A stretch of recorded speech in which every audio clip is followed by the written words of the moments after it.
So, tonight's story was written by a guy named Guy Preston and was derived from the 1935 screenplay of the same name, The Bride of Frankenstein.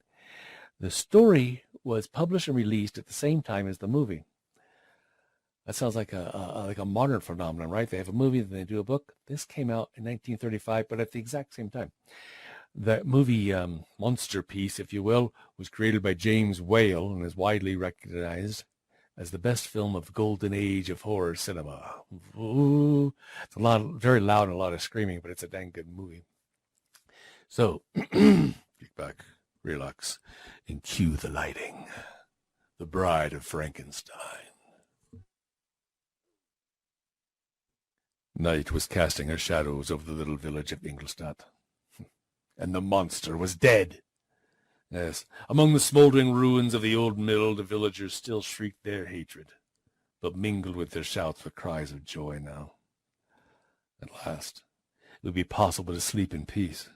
At last, that terror had been destroyed. At the side of the little hillock topped by the glowing wreckage, an old man and a woman were standing. They had been there all day, waiting for the end. And now, his eyes crazed with pain as those of a maddened bull, the old gentleman stared dumbly at the monster's pyre. Oh, wait, I forgot to tell you one more thing. In case you'd like to follow along with this story tonight, you can go to storylinkradio.com, and there'll be a tab there that says tonight's story. Coincidental, huh? Click on that. You can read along with your storyteller right here, right now. Wouldn't that be fun? Or not. Why would you want to read it when I'm reading it to you, right? Yeah, okay. Anyway, the poor old fella stared dumbly down at the monster's pyre.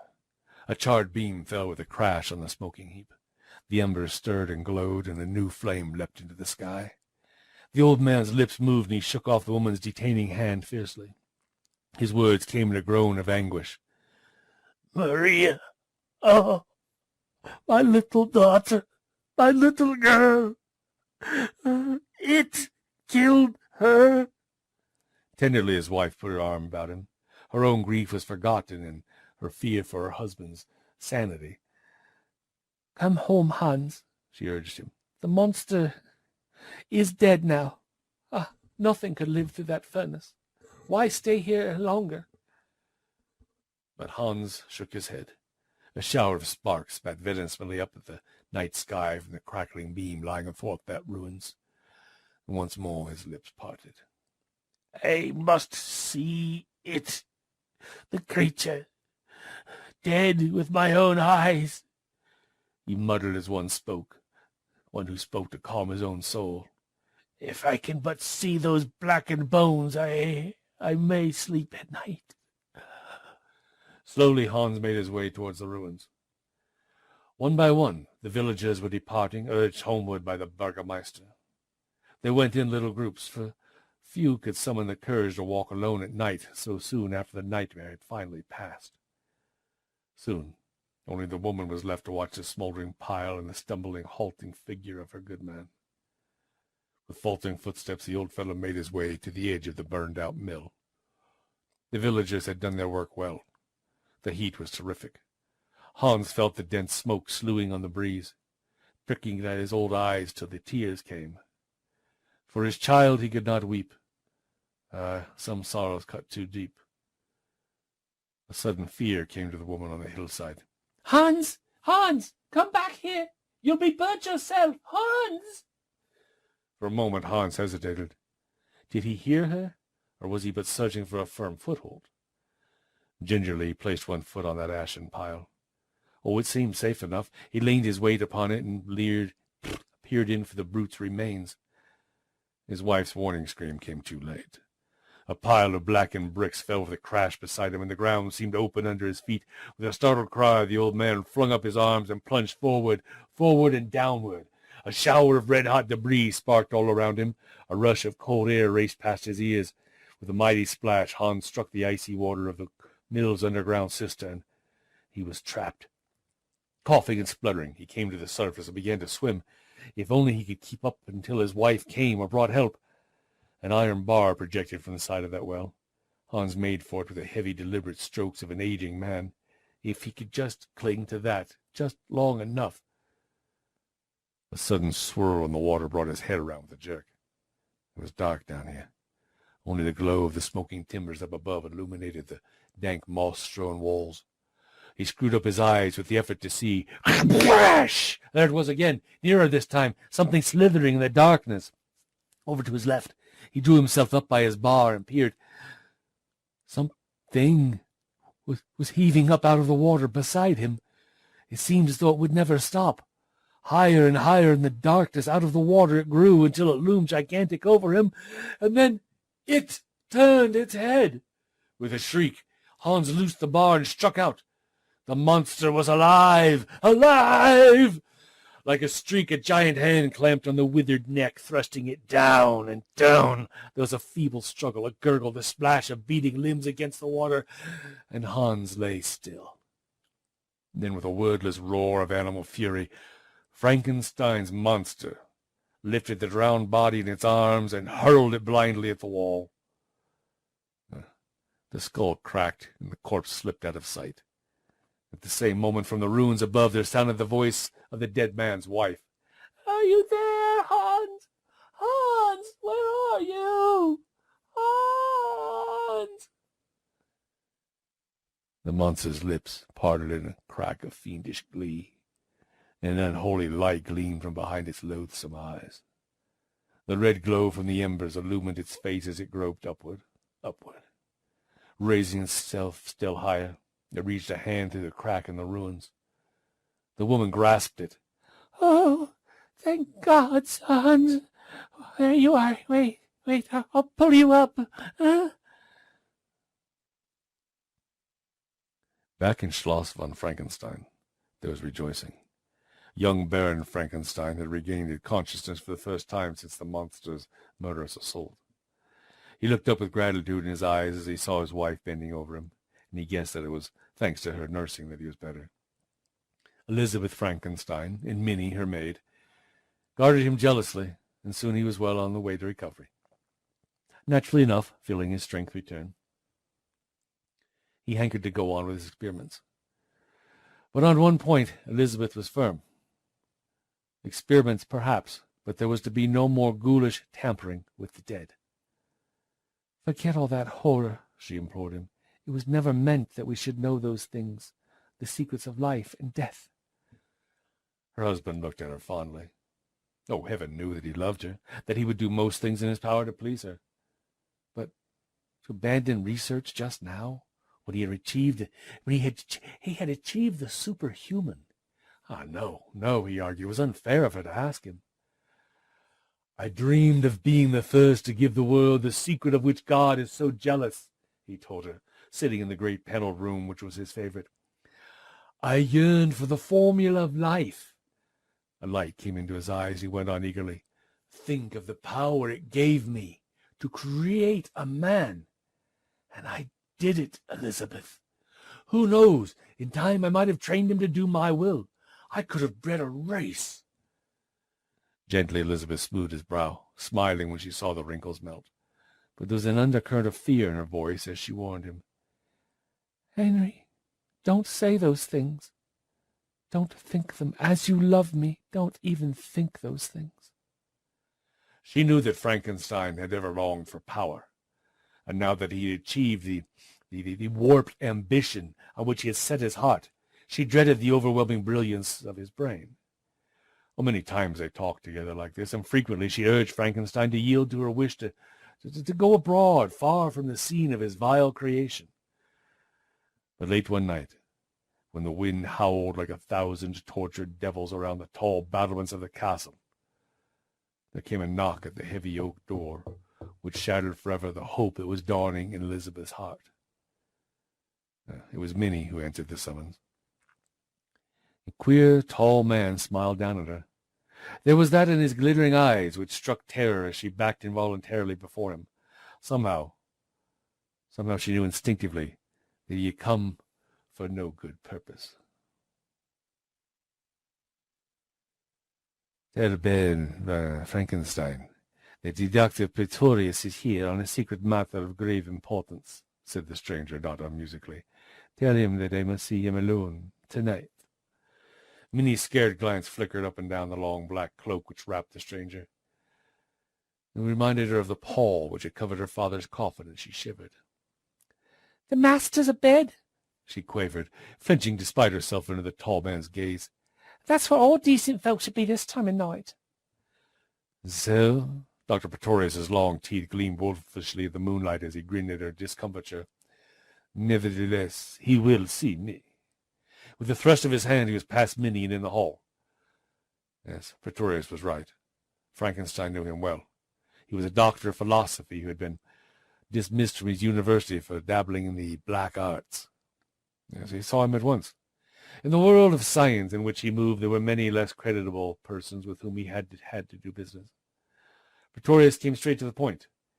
Yes, he knew all about Frankenstein's monster, and he complimented him upon its creation. But, he added, he had also succeeded in producing life himself, though by a vastly different method. If the Baron would accompany him, he'd be delighted to show him the results of his own experiments. "What is behind all this?"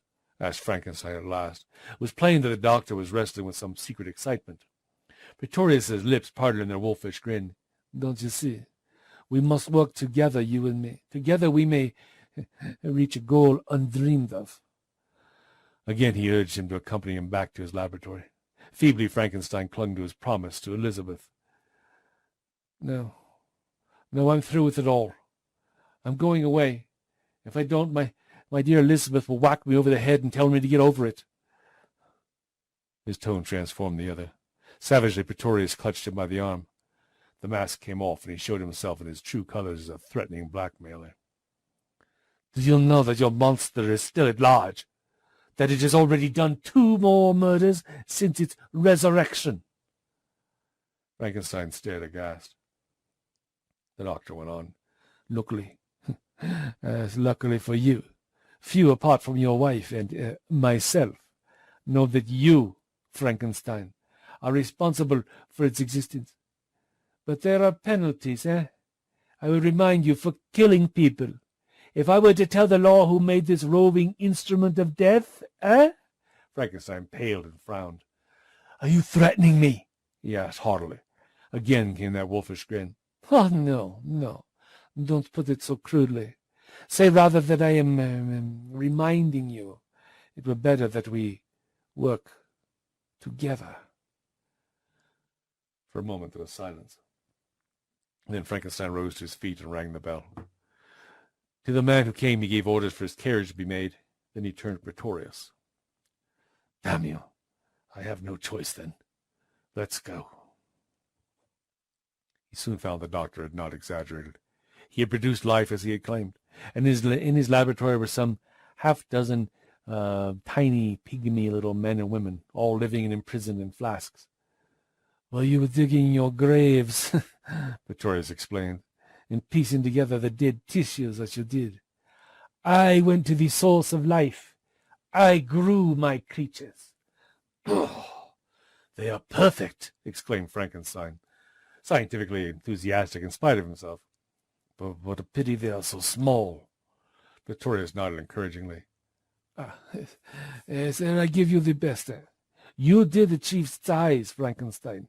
But don't you agree, my friend, that we should make an astonishing collaboration, you and me, meh?"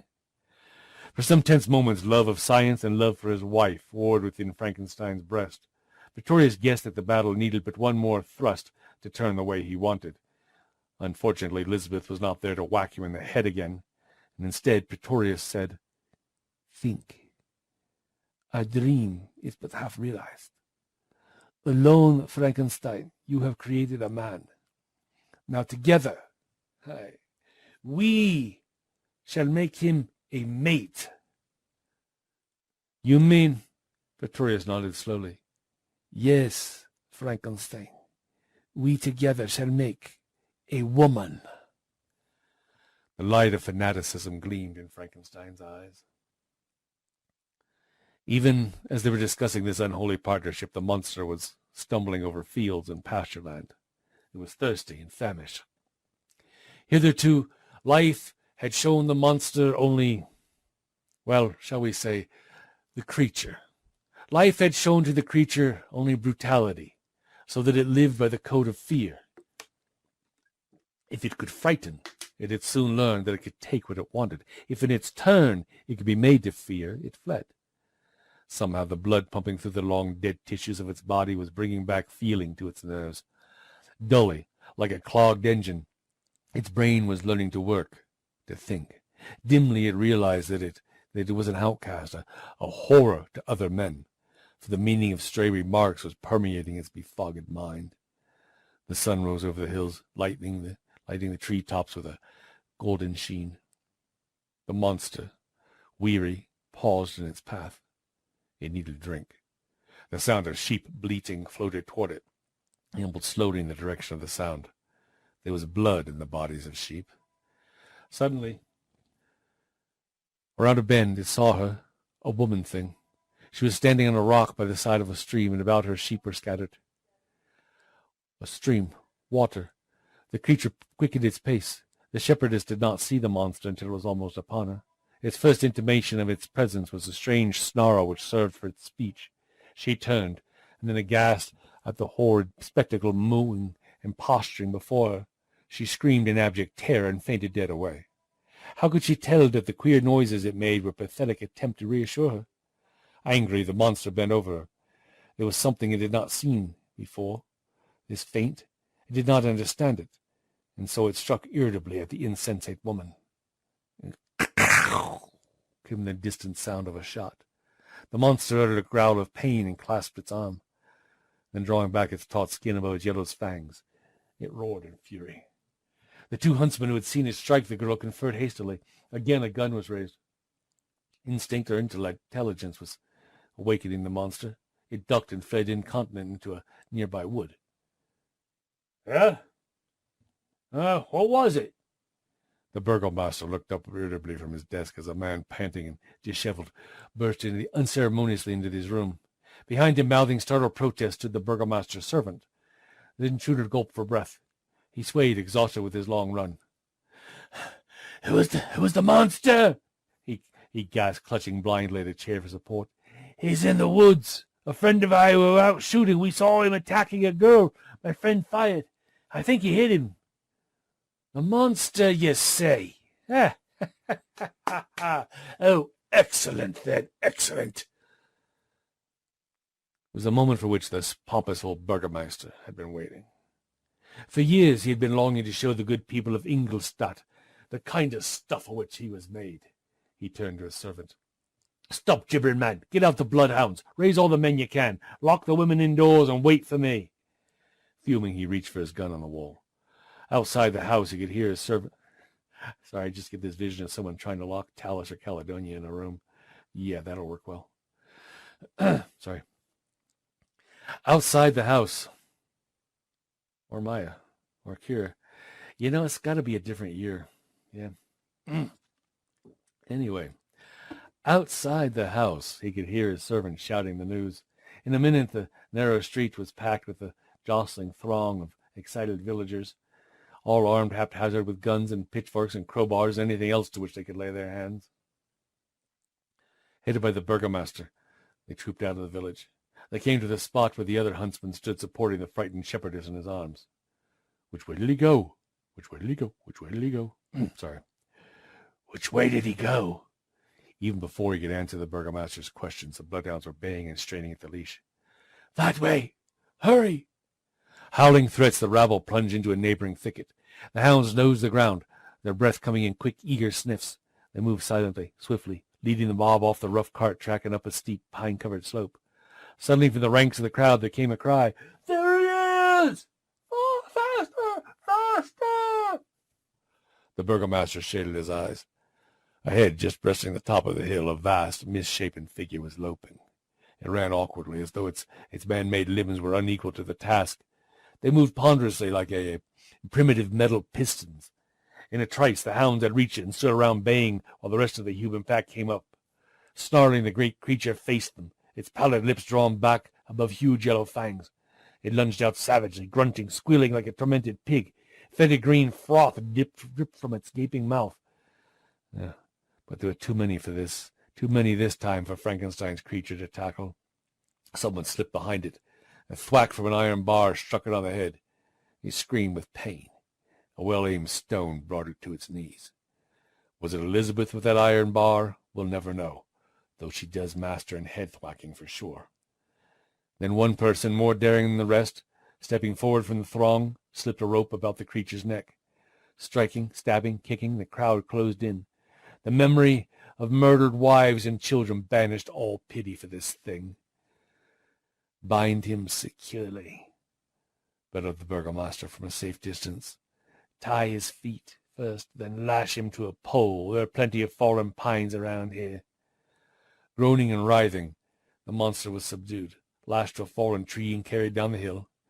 There he was thrust into a farm wagon and brought back in triumph to Ingolstadt. In the dungeon of the prison, a small gang of men had stayed to make the place proof against the monster's gargantuan strength. A gigantic chair had been prepared with rings of iron, into which its feet and hands were now thrust. An immense iron collar was welded about its neck, and a steel chain twisted about its body secured it to staples driven into the wall. Sounds like Talus's handiwork. At last the burgomaster stepped back and satisfied. Yes, that will hold even him, eh? What a pity I can't act further without orders from my superiors. He looked around for his secretary. Heinrich! Where's that bloody devil got to? The man came forward. Yes. I want you to take a letter to Geneva, Heinrich. With a smirk of triumph, the burgomaster went out. Behind him he heard the shock of the heavy bolts of the dungeon thudding into place. Each side of the metal-studded door 2 guards stationed themselves. Both were armed. The burgomaster smirked again. Yes, this was a clever capture. It should mean the mayoral change for him. That is, if these fool villagers had any gratitude at all. Scarcely had he begun to dictate his letter, however, when a terrific uproar in the street outside called him to the window. He called down angrily, Ungrateful wretches! What is it now? A fusillade of shots scattered the crowd before they could answer him.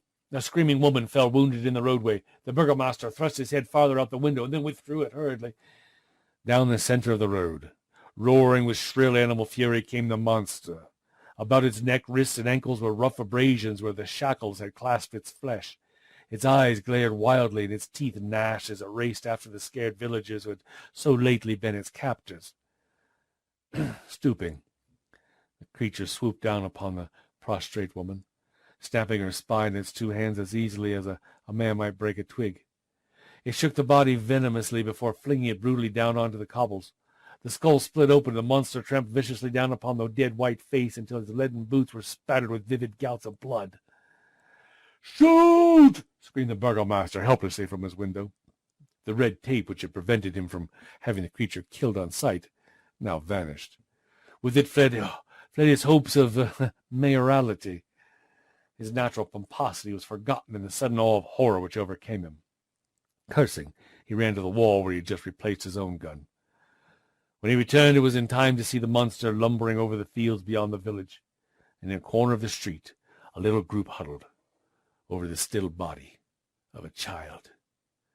Terror was once again loose upon Ingolstadt and the world. One by one, from the outlying hamlets, reports came in. There was Frau Neumann, wantonly and horribly murdered. A gypsy family, completely wiped out. The burgomaster railed at his guards and called on heaven, but to no purpose. No bonds could have held a creature possessing such colossal strength, and now few could be found with the courage to go after it again. Perhaps, they argued, somewhat belatedly, if they left it alone, perhaps it would leave them in peace. It was after its 3rd murder that the monster, wounded by a random shot and exhausted by the chase, came to a tiny hut set in the heart of a coppice. Night was falling. The earthy smell of the dew-drenched bracken beckoned the creature to rest a while. Furtively, for it had learned to fear all men, the monster moved towards a lighted window of the hut, and then it paused, startled. From within the little dwelling came a strange, sweet sound. Another and another. Someone was playing a violin. Music was a new sensation to the monster, was pleasant, it drew near, fascinated.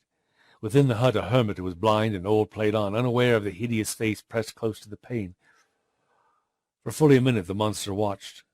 Then it saw the old man turn and stare mildly at him through sightless eyes that saw not the watcher's aspect and were consequently unafraid. The monster moaned faintly. It was nearly spent. The playing ceased. As often happens when one sense is lost, another develops acutely, and so it was with this blind man. The sound the monster made struck loudly on its ears. He went to the door. "Who is there? Eh?" he called out gently. For a space, monster and man faced each other. The moment was tense with foreboding. What would the monster do? Slayer of innocence? Would it strike down the helpless blind figure before it, or would it mistake the violin in his hand for an instrument of destruction and stagger away into the darkness? The hermit came closer. He could sense where the others were standing. Gently he spoke. "You are welcome, my friend. Whoever you are, forgive me, but I cannot see you. I am blind." Slowly he stretched out a hand and touched the monster. A tense growl caused him to start back in alarm, and then a sticky sensation at the tips of his fingers made him utter a low cry of concern. Blood! The stranger was wounded. Blind and unafraid, he slipped an arm about the creature and guided it into the hut. There he tended the monster's hurts. That night the hermit prayed. He had long wanted a companion in his loneliness. "Dear Father, I thank thee, that out of the silence of the night thou hast brought two of thy lonely children together, and sent me a friend to be a light to mine eyes and a comfort in time of trouble. Amen." From then onward a strange friendship sprung up between these two. The hermit believed the monster to be dumb, and the affliction gave them a mutual bond. Blindness and muteness, each could supply a want to the other. And the monster, no longer hounded, stoned, and treated as an outcast, had responded to the hermit's kindness with the gratitude and devotion of an injured animal. It learned to speak. Painfully it struggled with the sounds. The hermit taught it. Bread, drink, good. These words were pleasant, happy words. They were words which brought comfort and help to supply bodily needs. But the greatest word of all, the word which sowed the seed of a soul in the monster's vast carcass, was friend. Friend, it repeated over and over again, touching the hermit's sleeve with grateful humility. Friend, friend, good. Here it might have stayed harmlessly forever, but for a certain happening. There had been peace in the countryside for some months now, and people were beginning to venture abroad again. The monster was supposed to be dead. Some even claimed to have seen its giant body lying at the foot of a precipice. A great cloud seemed to have been rolled back from above the village of Ingolstadt. One night 2 strangers called at the hut. They'd been out after wild duck, and they lost their way in the woods. With his usual courtesy, the hermit had asked them to come in and to rest and to eat, and they entered. Suddenly one of them uttered a low cry and pointed to a huge shape that sat hunched in a corner. "Look! It's the monster!" With an oath, the other leaped to his feet and raised his gun, but he was not quick enough. Association with Herman the hermit had sharpened the monster's intelligence. Though as it yet could talk but little, it understood all that was said, and it knew the word monster was never applied to it by a friend. With a hideous cry it sprang, wresting the gun from the startled man and hurling him back against the wall.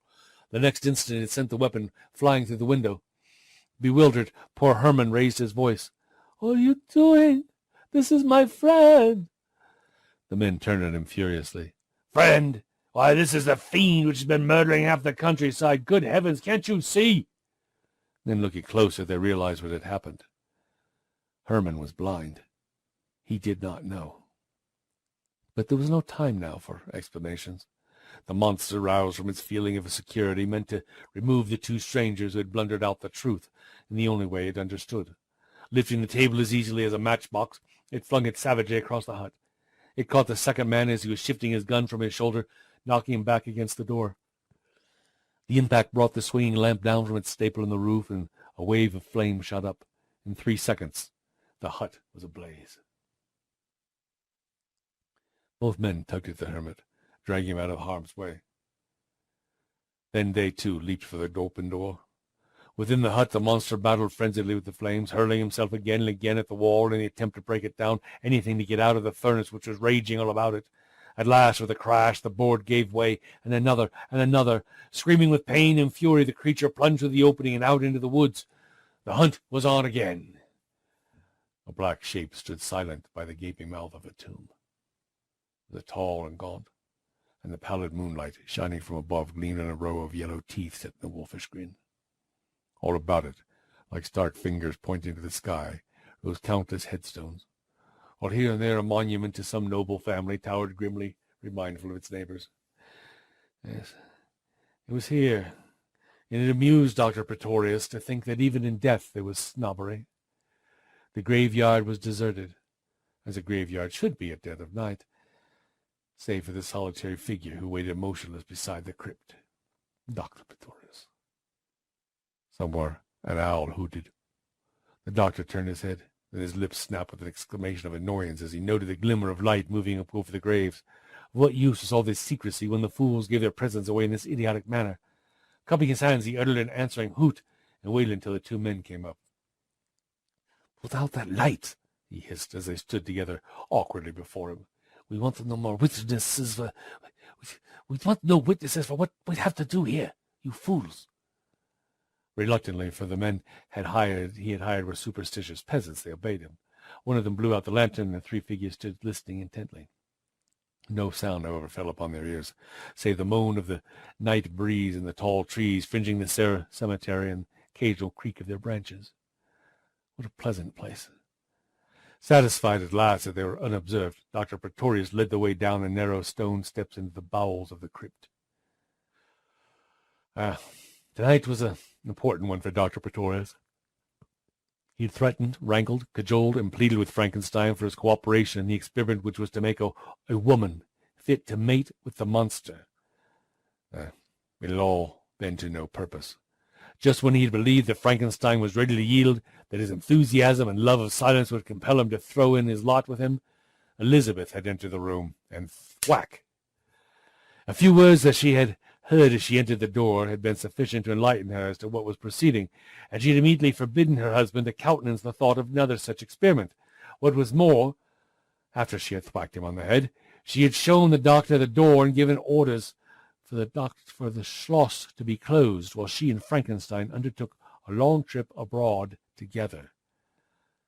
Yes, and so, now it was necessary, therefore, that Pretorius should conduct his experiments alone, and was to procure a suitable body for the attempt, that he was here in this crypt tonight.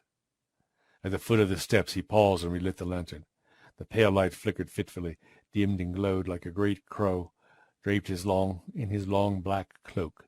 Pretorius lifted the lantern on high and sniffed. The rank, earthy smell of the grave assailed his nostrils. He grinned appreciatively. He was in his element. He looked about him. Behind him, his assistant shivered apprehensively. The coffins were arranged in tiers. Some of them were incredibly old, mildewed and rotting. They had warped with the damp, and where they had warped they gaped, disclosing yellow bones or torn and fibrous shrouds. Into one of these Pretorius thrust his hand. When he withdrew it, it clasped a woman's skull. He chuckled softly, patting the bony cheek with insolent familiarity. Then he tossed it playfully at the shrinking men, deriding their horrors as it smashed to pieces like an egg on the cold stone floor. "Ha! She is no use to me," he muttered, tearing down a huge festoon of cobwebs which hung from the ceiling with his bare hands. "She's too old, too small, too smashed." A fat spider scuttled across his foot. He stamped upon it and it squelched. He wrinkled his nose with distaste as he thrust his remains aside with his boot. "It was someone young," he continued, peering at the inscriptions on the coffin lids. "A girl, beautiful, supple, recently dead, unmarked from any injury." The two men stirred uneasily. Taking a wall each, they began to inspect the coffins. Presently one of them called out, his voice booming strangely beneath the vaulted ceiling. Will she do?" Pretorius hurried to his side. "Read the inscription. How old was she?" Stooping, the man began to read. "Madeline Ernestine, Beloved daughter of... Skip all that. Pretorius' voice was sharp. How old was she? Aged 19 years and 3 months. Good. Good. That's the one. Break open the coffin. The two men hesitated and glanced at each other. A sudden glint came into the doctor's eyes. It was a glint akin to madness. His fingers worked. Well, what are you waiting for? He asked in dangerously soft tone. The two men shivered and crossed themselves. Their fear was abject. Pretorius grinned wickedly. Do you want me to send you to the gallows where you belong? Do not forget that I know who murdered Julius Steinberg. The hold Pretorius had over these men had its effect. Muttering, they bent over the girl's coffin, hacking and prizing, until a few moments later, with a rending sound, the lid came away. Gloating, Pretorius leaned over the still form within. Yes, pretty little thing, isn't she? He cut the winding sheets from about her face. I hope her bones are firm. Caressingly, he ran his fingers over the dead limbs. The two men picked up their tools, and at a sign from the doctor made their way out of this abode of death. The lantern they left burning on the bottom step was enough for them to breathe once more the pure, fresh air of the world above, and with all haste they flitted gratefully across the graveyard, leaving their erstwhile employer with the corpse. Alone, Pretorius seated himself upon the coffin. Only raised the slender body in his arms. She was not heavy, despite her dead weight. He propped her up against the wall while he lit a cigar and awaited the arrival of his own servant. Between them they would convey the corpse to his laboratory. There was half an hour, at least, to wait. The lantern burned lower. Pretorius was alone now, save for the silent occupants of the shelves about him. His isolation did not trouble him in the least, however. Cynical, indifferent to life and death, Pretorius was enthusiastic only in the matter of research. This subject, however, whipped his imagination to the point of madness, and he was entirely at a loss to understand how it was that Frankenstein, who had succeeded so far, could fail to pursue his crazy dream to the limit. If only he could think of a way to force his hand. Musing, Pretorius puffed out dense volumes of cigar smoke. They assumed strange shapes in the failing light. Alone. Alone I am still a pioneer, he muttered to the corpse that faced him. I may fail at any turn, but with Frankenstein, whose creature still walks away on this earth, to help me out. Yes, my pretty little morsel, no. What a nuptial I could arrange for you. As though it heard and understood, the head of the corpse dropped forward. The doctor's eyes narrowed, and he laughed softly as he noted the cause. A giant rat, falling with a soft plop from the ceiling, had struck the body on the shoulder in its passage, slightly dislodging it. Glancing malevolently at the doctor with beady eyes, it scuttled across the flagged floor and disappeared. Rats. Why did it have to be rats? Oh, Dr. Pretorius chuckled lightly. He sat back and blew yet another smoke ring. Then he delved into his pocket for his watch. What a devil of a time the fellow was in coming, to be sure. Then a creak sounded at the far end of the crypt. Surely that was he. Pretorius prepared to rise, when suddenly it dawned upon him that the noise emanated from that part of the crypt farthest from the entrance. It could not therefore be his servant. It must be someone else. For a moment his heart leapt. The 1,000 superstitious fears inherited through the ages came to plague him. The next instant reason conquered, and he was his emotionless self again. The sound was repeated, louder this time. To the doctor's straining ears it sounded like a heavy weight being cautiously lowered to the floor. It dragged slightly. Slowly he turned his head. Then, with an exclamation of complete surprise, he sprang to his feet. There, close behind him, its body almost completely out of a coffin, was the monster. It had obviously lay hidden there all the time that two men had been working in the crypt. Slowly it swayed to its feet and lurched towards the doctor. It was to Pretorius's credit that after the first shock of surprise was over, he was unafraid. He regarded the creature coolly, but warily. Indeed, a certain studied insolence crept into his voice as he addressed it. "Oh, I thought I was alone," he said airily. "Good evening." The flickering light from the dying lantern picked out the bones of the creature's face. They gleamed yellow-white under the taut skin. Pretorius watched it guardedly as he drew a step nearer. For weeks it had been missing. Who knew what subtle changes may have taken place in the man-made creature? Its next action sent the hair rising on the doctor's prosaic head, and it spoke. "Friend?" asked the monster. Its voice was harsh and sepulchral.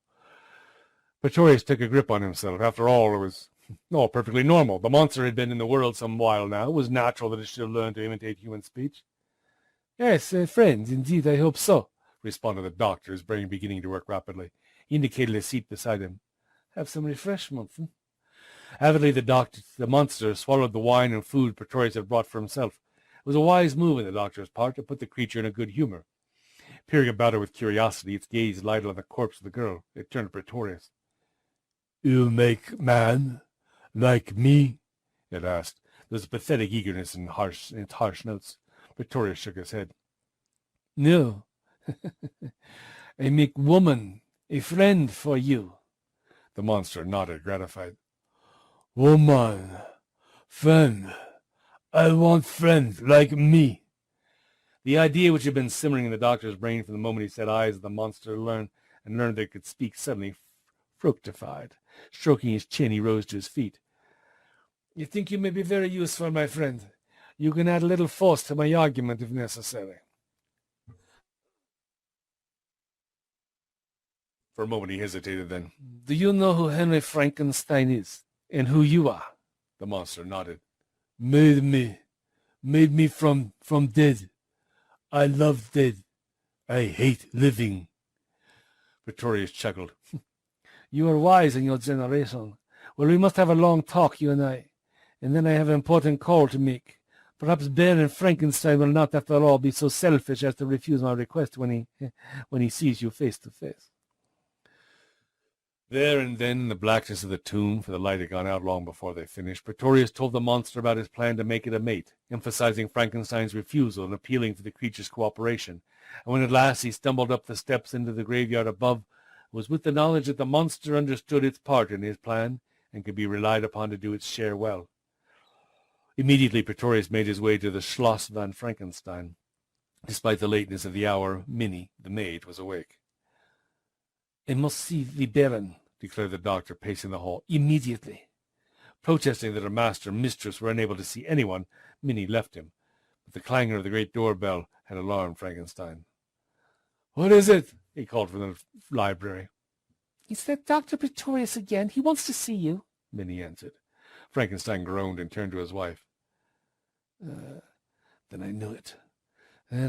Shall I never have any peace from that man?" He went to the doctor and addressed Minnie. To the door and addressed Minnie. "Send him away. I won't see him." Minnie turned, and then she gasped. Silently the doctor had come up behind her. "Good evening, Baron," he said pleasantly. For a moment Frankenstein was too aghast at the man's effrontery to say anything. His wife took command. "Dr. Pretorius, I don't know what your business at this time of night may be, but whatever it is, it will have to wait. My husband and I are leaving almost immediately." Pretorius refused to be ruffled. He bowed with mock courtesy, dodged a thwack to the head from Elizabeth, and he turned to Frankenstein. "I think you know why I have come, Henry. If the Baroness will leave us a moment." Elizabeth and Frankenstein exchanged glances. He nodded, and she gathered her wrap about her. "I will await you in my room," she told him, then beckoned to the waiting maid. "Come, Minnie." Alone, the two men faced each other. "I have completed by my method a perfect human brain," announced the doctor. "It is living, but it is dormant. Everything is ready for us." Frankenstein shook his head. "No, I won't do it. That's my final word." Pretorius smiled. Again there was a hint of the wolf in his expression. Slowly he crossed the library to the French window and beckoned. Yes, I expected this. So I have brought my other assistant, who may persuade you to change your mind." As if hypnotized, Frankenstein stared at the French window, which was gradually opening. Then with a cry of fear he fell back, hands outstretched. The monster, hideous creature of his own making, stood before him. With one massive hand it pointed to a chair. Its harsh voice filled the room. "Frankenstein, sit down!" Pretorius began to chuckle. "Yes, there have been developments, as you can see. He can talk." Something in the creature's malevolent leer as it gazed at him chilled the man who had made it. He called out piteously, "What do you want?" The monster came closer. "You know what I want," Pretorius intervened. "He wants a woman, a friend, a mate. You will help us make one now, won't you, Frankenstein?" Dumbly the scientist shook his head. The monster growled. It advanced threateningly. "Yes, master!" it ordered him. Frankenstein cowered under the upraised fist. To think that he had made this thing, which was now commanding him as if it were master. He appealed to Pretorius. "Get him out. I won't even discuss it till he's gone." Ponderously, the monster turned its head until it looked squarely at the doctor. Back in the recesses of its brain, it knew that there was something it had to do, something prearranged between them. Pretorius gave the sign. Stiffly, the creature turned and marched back the way they had come. The French window swung wide as it passed into the moonlight, its tattered rags flapping in the breeze, and with it went the stench of the tomb. Ashen pale, Frankenstein wiped the sweat from his brow. "Now," said Pretorius with a grin, "let me explain my method and benefit from your experience." Frankenstein sat as though he was carved in stone. While the doctor talked, Elizabeth meant more to him than anything in the world, and she had extracted his promise. If he agreed to this devilish proposal, he knew that he might be loosing yet another murderer upon the world. Who knew, if not in time, a race of murderers? And yet, if he refused, Pretorius was speaking. "I have my friend an excellent laboratory installed within a ruined tower high on a hill. It is not far from here. We can conduct our mutual experiment in seclusion there. I can assure you there will be no dearth of fresh bodies, for I have in my employ—" He broke off, his mouth slowly widened into that terrible wolfish grin. From somewhere above them a terrible scream had rung out, reverberated down the castle corridor. It came again and again. Frankenstein leaped to his feet, his face suddenly gray. "My God! That's my Elizabeth's voice!" The next instant he was racing up the great stone stairs. At the head of the stairs he met Minnie. She was shaking with terror. Fear flared from her eyes, and for a moment she could not speak. He seized her roughly. "What's happened? Quickly, tell me!" The grip of his fingers brought back her courage, and she moistened her frozen lips. And then, "My lady! Oh, my lady!" "What?" "The monster's got her." With a trembling finger she pointed out the window. They crowded around it. Scaling the wall of the courtyard as easily if it were a ditch was the monster. Even as they watched, it began to lope down the hill. The light of the moon threw its grotesque shadow after it like some great black demon dancing with fiendish glee, and from Frankenstein's throat there rasped a despairing cry as the moon showed something else across the monster's shoulder, the body of a woman, slender and white and limp, the body of Elizabeth, his wife. "Now, perhaps you will do what he asks," whispered Pretorius in his ears. "It is the only way to save her." It was true, and Frankenstein knew it. The only way to save Elizabeth was to throw in his lot with Pretorius and accede to the monster's demands and create him a mate. The monster wanted a mate. Very well, it should have one. There was but one thing for Frankenstein stipulated before he set to work, and that was to hear his wife's voice, that he might know she was safe and unharmed. To this Pretorius agreed. Together they went to the ruined tower on the hill where the doctor had his laboratory. There Frankenstein was allowed to speak to his wife by means of a kind of telephone. "Elizabeth," he cried into the mouthpiece, "are you safe?" He could scarcely speak for the relief when he recognized her beloved voice answering him. "Henry, yes, darling, I'm quite safe, but oh, the dark and this dreadful—" There was a noise at the other end of the wire. Frankenstein held his breath, straining his ears to listen. Her voice came again. Yes, I'm quite near, in a cave. Come for me." It broke off with a gasp. Then, shrilling in his ear, he heard the words, oh, God, it's here, Henry." And then silence. Distracted, Frankenstein shouted down the instrument. There was no reply. Impotent to do anything, he looked up and found Dr. Pretorius smiling sardonically at him. "My dear friend, you surely did not believe Elizabeth's jailer would be so foolish as to permit her to betray her whereabouts? But the rest is short. So long as you do what is asked of you, you will come to no harm, nor will she." Frankenstein knew when he was beaten. Subdued, he bent himself to his task. It was not long before the scientist in him rose uppermost, and he was working day and night at a bench littered with strange apparatuses, test tubes, retorts, queer metallic globes, and intricate dials. All had their part in fashioning what was to be the heart of this man-made woman. Over him all the time, urging, encouraging, threatening, stood the monster. A queer place was this ruined tower where Pretorius had his laboratory. It was shaped like a tall cone some 150 feet in height. The laboratory itself occupied the ground floor, and the hollow tube of the tower leading to the starlit vault overhead formed a kind of lift shaft. Strange and complicated machinery hung suspended from the beams in the wall and stretched trellis-like up to the castellated top of the building. The only lights were flares or arc lamps.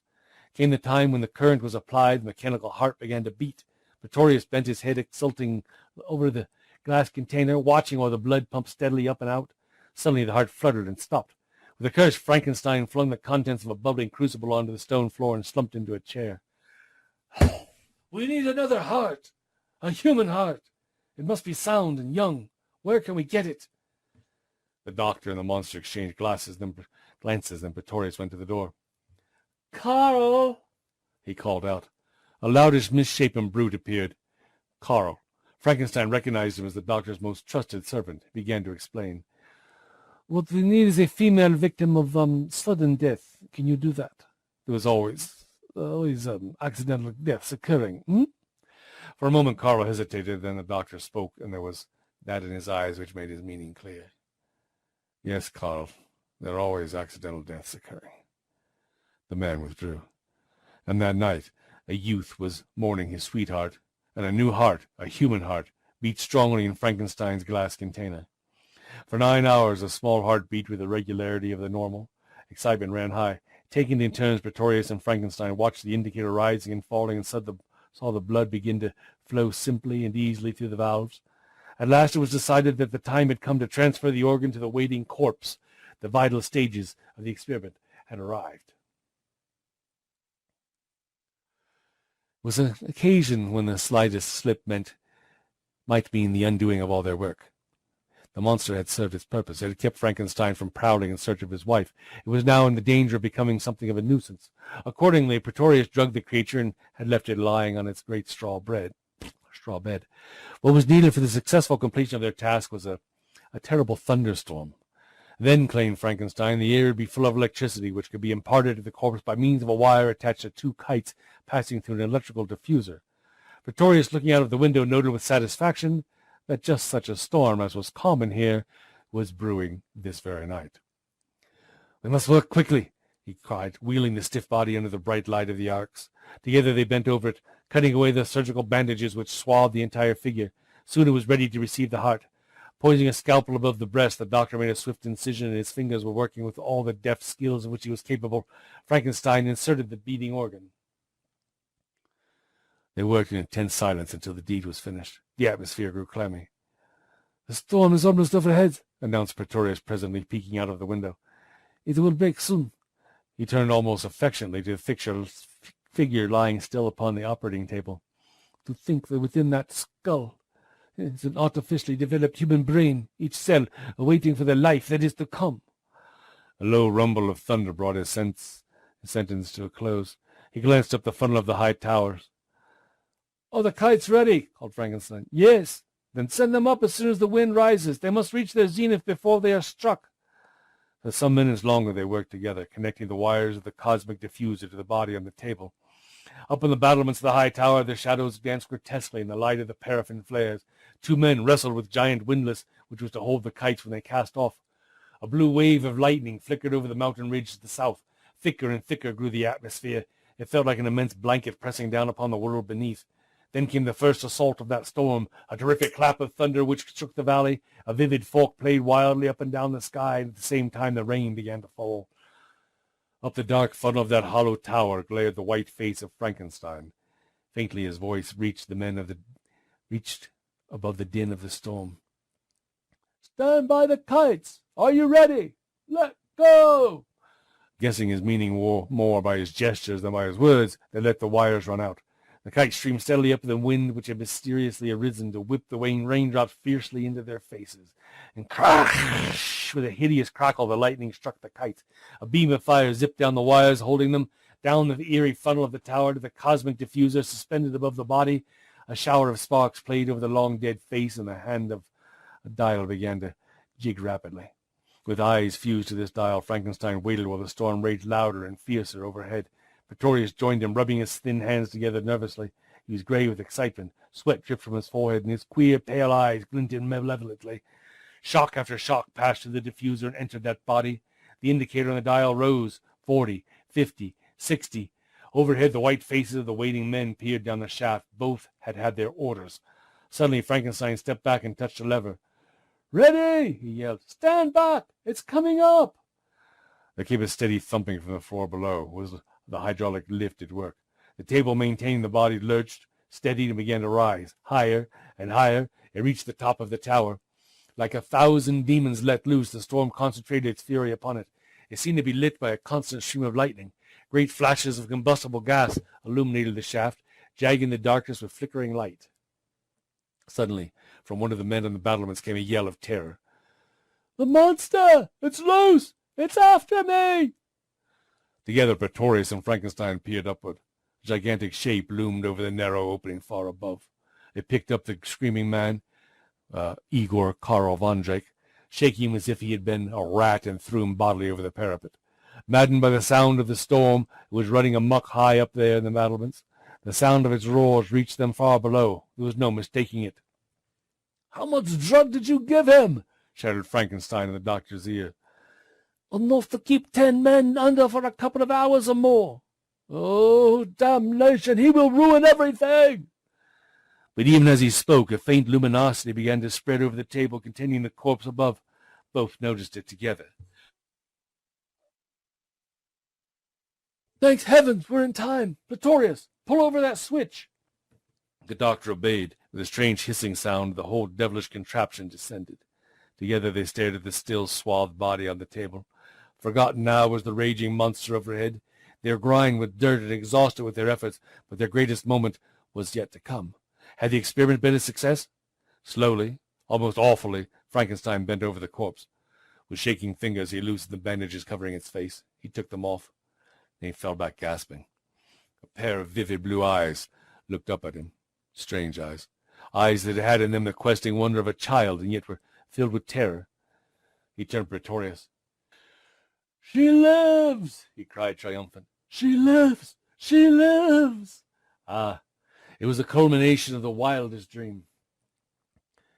A mate had been made for the monster. A mate. As Pretorius and Frankenstein watched the slender figure of the girl they created move gracefully, if a little unsteadily, across the floor of their laboratory, they envisaged all that this triumph might mean. A new race of creatures to be born in the wild, offspring of once dead bodies. What would they be like? It was a staggering speculation. Unlike the monster, this girl was nearly perfect in appearance. The monster had been the pioneer creation. It was crude and unprepossessing. All that Frankenstein had learned while making it had been unutilized to this second creature's benefit. As yet, of course, she could not speak. Moaning faintly and staring about her in terror like one barely awakened from a nightmare, she sat on the ledge of the wall by the laboratory, enduring the critical glances of her creators. Suddenly, with a queer little jerky gesture, she threw up her head, and a shrill cry escaped her lips. The following the direction of her gaze, Frankenstein gave vent to a low exclamation. "Damn it!" The monster was standing in the doorway. Its face was cracked in a hideous grimace, which the scientist recognized was meant to be a smile. In spite of himself, Frankenstein shuddered. Pretorius gripped his arm. "Shh, my friend. Watch. Be quiet." Ponderously, the monster heaved its huge bulk down the steps into the room. Its mouth worked spasmodically. It walked straight to the staring girl.